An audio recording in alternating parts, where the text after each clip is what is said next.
Hello, fourth form. We're going to read The Magic Finger by Roald Dahl from page 16 today.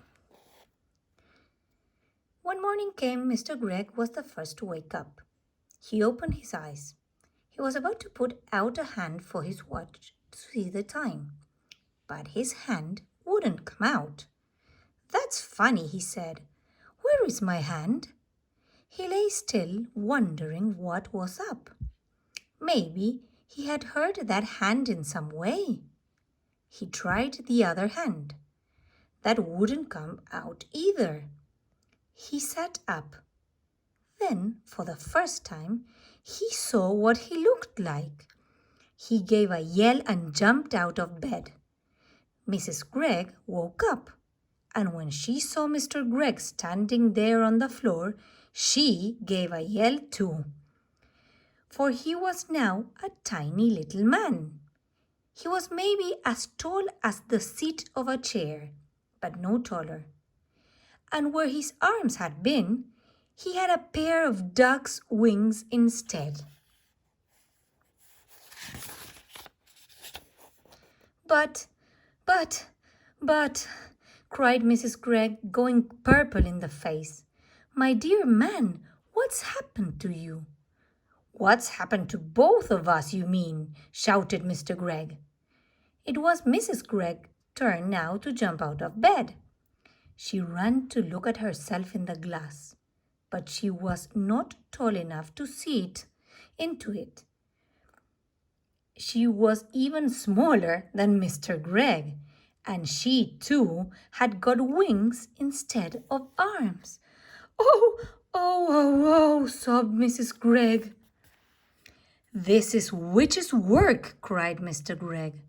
And both of them started running around the room, flapping their wings. A minute later, Philip and William burst in. The same thing had happened to them. They had wings and no arms, and they were really tiny. They were about as big as robins. Mama, chirruped Philip. "Look, Mama, we can fly." And they flew up into the sky. "Come down at once," said Mrs. Gregg. "You're much too high." But before she could say another word, Philip and William had flown right out of the window. Mr. and Mrs. Gregg ran to the window and looked out. The two tiny boys were now high up in the sky.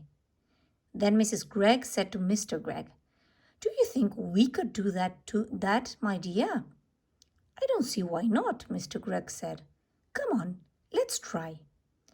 Mr. Gregg began to flap his wings hard, and all at once up he went. Then Mrs. Gregg did the same.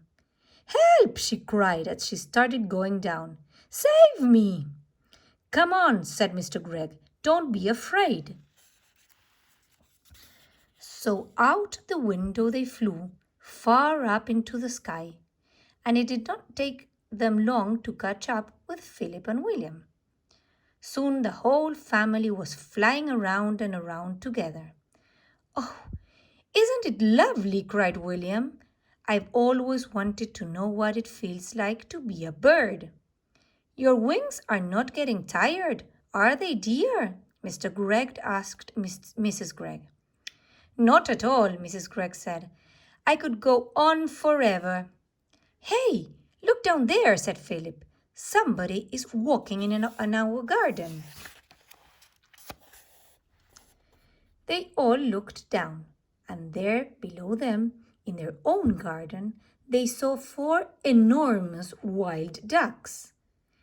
The ducks were as big as men, and what is more, they had great long arms like men instead of wings.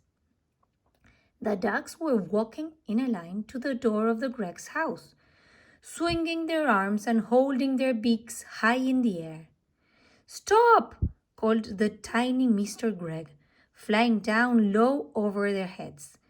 "Go away! That's my house!" The ducks looked up and quacked.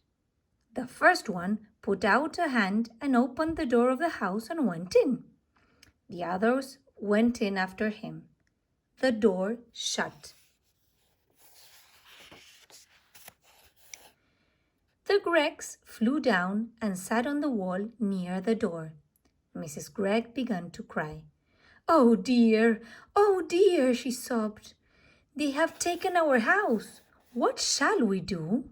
We have no place to go. Even the boys began to cry a bit now. We will be eaten by cats and foxes in the night, said Phillips. I want to sleep in my own bed, said William. Now then, said Mr. Greg, it isn't any good crying. That won't help us. Shall I tell you what we are going to do? What? They said. Mr. Greg looked at them and smiled. We're going to build a nest.